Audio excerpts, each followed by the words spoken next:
ఇరాన్లోని Natanz అణుశుద్ధి కేంద్రంపై America, ఇజ్రాయెల్లు మరోసారి దాడి చేశాయి. ఈ దాడిని తీవ్రంగా ఖండించిన ఇరాన్ ఎలాంటి ప్రమాదం లేదని తెలిపింది. అణు కేంద్రంపై జరిగిన దాడిని అధ్యయనం చేస్తున్నట్లు IAEA పేర్కొంది. ఇరు పక్షాలు సంయమనం పాటించాలని సూచించింది.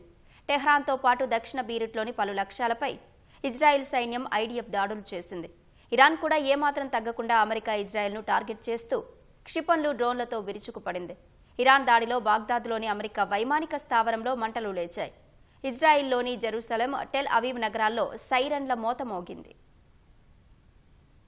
పశ్చిమాసియా యుద్ధం ఇప్పట్లో ముగిసేలా కనిపించటం లేదు. హిందూ మహాసముద్రంలోని అమెరికా, బ్రిటన్కు చెందిన సంయుక్త సైనిక స్థావరంపై ఇరాన్ దాడికి ప్రతీకారంగా నతాంజ్ అణుశుద్ధి కేంద్రంపై మరోసారి అమెరికా, ఇజ్రాయెల్ దాడులు చేశాయి. రేడియో ధార్మిక పదార్థాలు లీక్ కాలేదని, సమీప నివాసితులకు ఎలాంటి ప్రమాదం లేదని ప్రభుత్వ మీడియా పేర్కొంది. ఈ దాడిపై తీవ్రంగా స్పందించిన ఇరాన్ నేరపూరిత చర్యగా అభివర్ణించింది. అంతర్జాతీయ చట్టాలతో పాటు NPT ఒప్పందాన్ని, ఇతర అణుభద్రతా నిబంధనలను అమెరికా, ఇజ్రాయిల్లు ఉల్లంఘించాయని ఇరాన్ మండిపడింది. పశ్చిమాసియా యుద్ధం మొదలైన తొలి వారంలోనే టెహరాన్కు 220 కిలోమీటర్ల దూరంలోని నతాంజ్ అణుశుద్ధి కేంద్రాన్ని అమెరికా, ఇజ్రాయిల్ టార్గెట్ చేశాయి. కొన్ని భవనాలు దెబ్బతిన్నట్లు ఉపగ్రహ చిత్రాల ద్వారా వెల్లడైంది. నతాంజ్ అణుకేంద్రంపై జరిగిన దాడి ఘటనపై IAEA స్పందించింది. ఏ మేరకు నష్టం జరిగిందనే విషయాన్ని పరిశీలిస్తున్నట్లు తెలిపింది. సైనిక సంయమనం పాటించాలని ఇరుపక్షాలకు IAEA సూచించింది. ఇలాంటి దాడులతో అణు విస్ఫోటం జరిగే ప్రమాదముందని హెచ్చరించింది.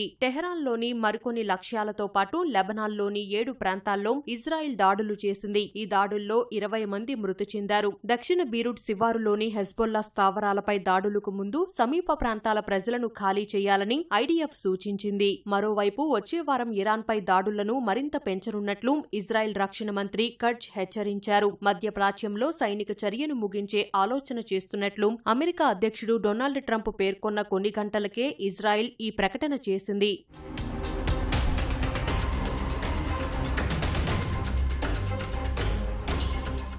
ఇజ్రాయెల్, గల్ఫ్ దేశాల్లోని అమెరికా స్థావరాలను లక్ష్యంగా చేసుకుని ఇరాన్ కూడా పెద్ద ఎత్తున క్షిపణులతో దాడులు చేసింది. ఇరాన్ దాడితో బాగ్దాద్లోని అమెరికా వైమానిక కేంద్రంలో పెద్ద ఎత్తున మంటలు చెలరేగాయి. యుద్ధం మొదలైన నాటి నుంచి బాగ్దాద్లోని అమెరికా వైమానిక స్థావరంపై టెహరాన్ వరుసగా దాడులు చేస్తోంది. ఇరాక్ ఇంటెలిజెన్స్ హెడ్ క్వార్టర్స్ పై జరిగిన డ్రోన్ దాడిలో ఓ అధికారి మృతి చెందారు. ఇరాన్ క్షిపణి దాడులకు ముందు జెరూసలేం, టెల్లవీవ్లో సైరన్లు మోగాయి. ప్రజలందరూ సురక్షిత ప్రాంతాలకు వెళ్లాలని IDF సూచించింది. ఆ తర్వాత పేలుడు శబ్దాలు వినిపించినట్లు స్థానికులు తెలిపారు. ఇరాన్ వైమానిక దాడులను అడ్డుకునేందుకు తమ గగనతల రక్షణ వ్యవస్థలు నిరంతరం పనిచేస్తున్నాయని IDF తెలిపింది. సౌదీ అరేబియాపై కూడా ఇరాన్ క్షిపణులు, డ్రోన్లతో దాడులు చేసింది. చమురు కేంద్రాలున్న తూర్పు ప్రాంతంలో 2 గంటల వ్యవధిలో 20 డ్రోన్లను కూల్చివేసినట్లు సౌదీ ప్రకటించింది. అయితే ఈ దాడుల్లో ప్రాణనష్టం కానీ, ఆస్తి నష్టం కానీ జరగలేదని తెలిపింది.